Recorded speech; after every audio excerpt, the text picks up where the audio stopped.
Unang-una nakakalungkot na gano'n yung nangyari 'no sa isang estudyante at sa isang promising na athlete natin sa bansa.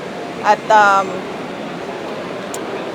pakiramdam ko kulang na kulang yung response ng Ateneo sa nangyari hindi lang kay Rene 'no, doon din sa isang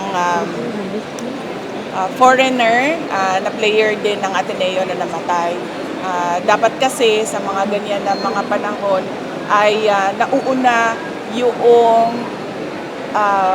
pag-reach out nila sa pamilya at pagpapaintindi sa pamilya kung ano yung nangyari at ano yung mga kailangan nilang gawin, the family and the school.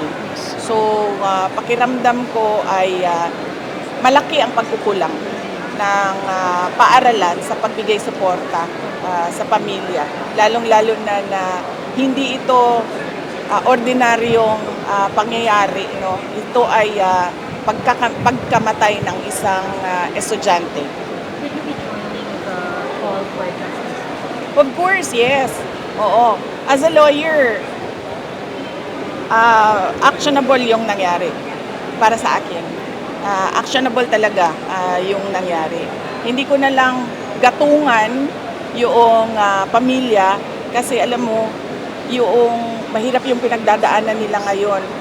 Iniisip pa nila yung grief na pinagdadaanan nila, yung araw-araw magigising ka na wala na yung anak mo. So ayaw ko gatungan, pero